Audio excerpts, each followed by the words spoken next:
Welcome travel গুরুজি চ্যানেলের পক্ষ থেকে আপনাদের সবাইকে। আজকে আমি ঢাকা সাভার নবীনগর থেকে দর্শনার উদ্দেশ্যে গেদে বর্ডার হয়ে কলকাতা যাব। তো আপনারা যারা দর্শনা দিয়ে গেদে বর্ডার হয়ে কীভাবে কলকাতা যেতে হয় সেটা দেখতে দেন, তাহলে আমার এই ভিডিওটা দেখতে পারেন।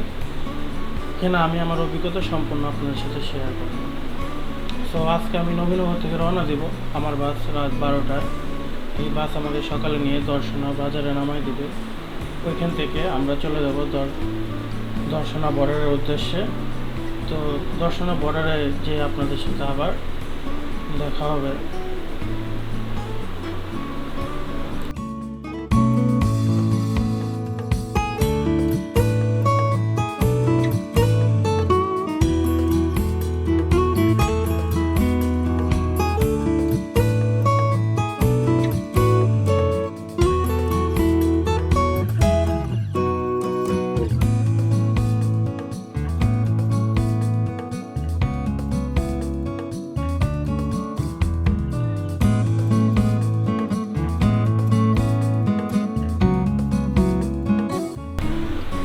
এটাই হলো দর্শনা বাজার। এইখানে আপনারা বাস থেকে নামবেন।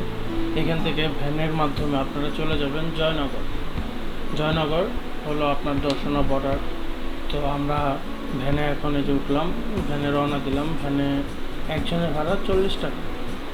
আপনারা যদি কয়েকজন থাকেন তাহলে আপনারা রিজার্ভও নিতে পারেন। রিজার্ভ নিলে হয়তো একটু কম পড়বে। তো আমি তো একা ছিলাম, সো আমি 40 টাকা ভাড়া দিয়ে চলে গেছি।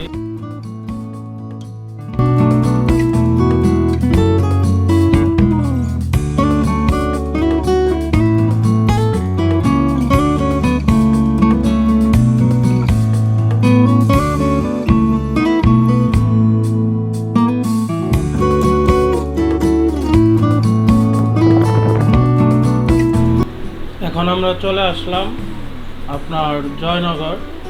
এটাই দর্শনা বর্ডার।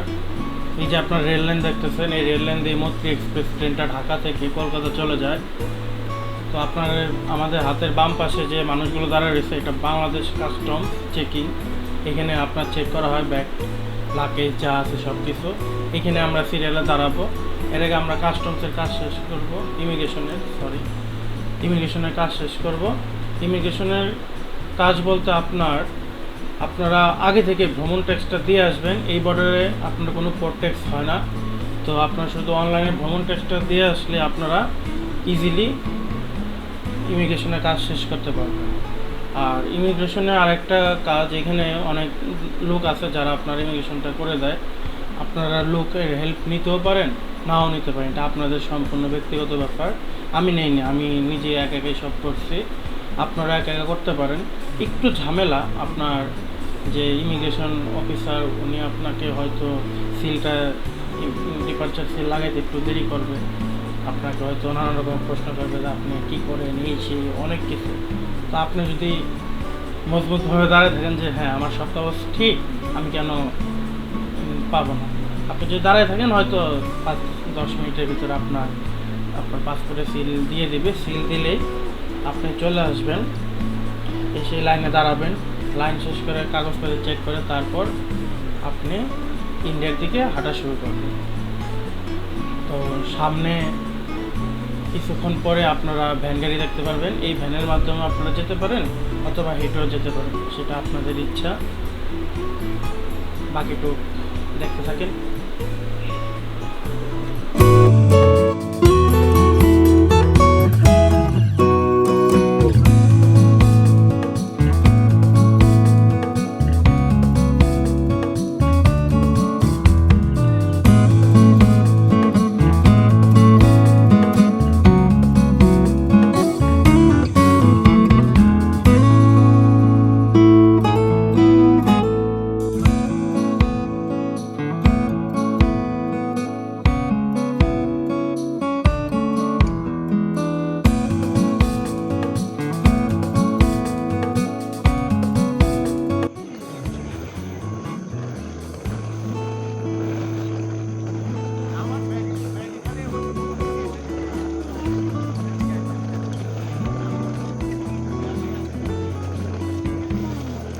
এখানে দেখেন একটা ভ্যানের গায়ে ইন্ডিয়ান ফ্ল্যাগ আর একটা ভ্যানের গায়ে বাংলাদেশের ফ্ল্যাগ লাগানো। এর মানে হচ্ছে যেটা ইন্ডিয়ান ফ্ল্যাগ লাগানো এটা হলো আপনার ইন্ডিয়ার দিকে যাবে, আর ইন্ডিয়ার থেকে আইসা এখানে নামাই দিলে আপনি আবার বাংলাদেশের দিকে যেতে পারবেন।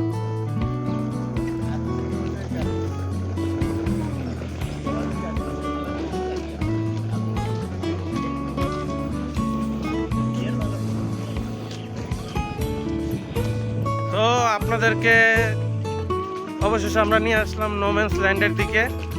তো এখানে ভ্যানে আপনার ভাড়া বাংলাদেশি টাকা 40 টাকা আর ইন্ডিয়ান রুপিতে 30 টাকা। ঠিক আছে ঠিক আছে। এই রাস্তা দিয়ে আমরা সোজা চলে যাব ইন্ডিয়ার দিকে। আপনারা চাইলে ভ্যান দিয়েও যেতে পারেন আর চাইলে হাইটেও যেতে পারেন, আপনাদের ইচ্ছা। যে সামনে ভ্যান আছে এই ভ্যানের মাধ্যমে আপনারা যেতে পারবেন।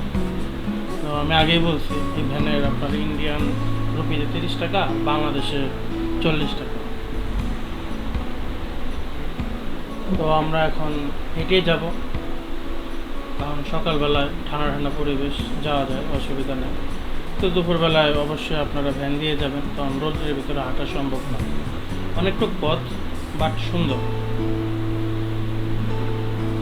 চলুন দেখি, হাঁটতে থাকি।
দেখা যাক কি অবস্থা কি হয়। আস্তে আস্তে সিরিয়াল বড় হচ্ছে। ইন্ডিয়ান ব্যাগ চেক করার পরে আপনারা ওইখান থেকে আপনার পাসপোর্ট লাগেজ সব কিছু নিয়ে রেল লাইনের রাস্তা ধরে হেঁটে এই স্টেশনে চলে আসবেন। স্টেশন থেকে সামনে গেলে হাতের বাম পাশে আপনার ইমিগ্রেশন অফিস, এইখানে আপনার ইমিগ্রেশন শেষ করবেন। তো চলুন আমরা সামনে যাই, যে দেখি কীভাবে ইমিগ্রেশন শেষ করতে হবে, তারপর আবার আপনাদেরকে বলতেছি কি করবেন। সো আপনারা অল্প একটু রাস্তা রেল লাইনের পাশ ধরে হেঁটে আসবেন, যদি সামনে দেখতেছেন ওইখানে অল্প একটু জায়গায় হেঁটে আসবেন। তো চলুন আমরা সামনে যেয়ে দেখি।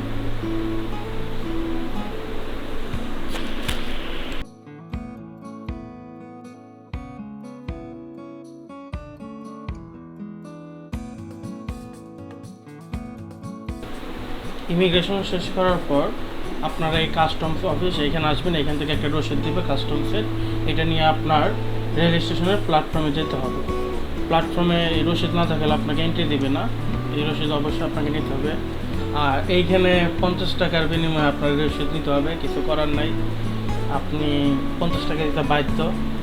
এখানে অনেক লোক আছে, তারা আপনাকে বলবে আমরা কাস্টম করিয়ে দেব, ওনাদেরকে দিয়েই করাবেন, এটা নিজে নিজে করতে পারবেন না। তো এই যে আপনারা দেখতেছেন সামনে যে অংশটা, এই পাশ দিয়ে হেঁটে হেঁটে আসবেন রেললাইন থেকে, আসার পরে আপনার কাস্টম শেষ করবেন। এটা হলো আপনার গেদে রেল স্টেশন।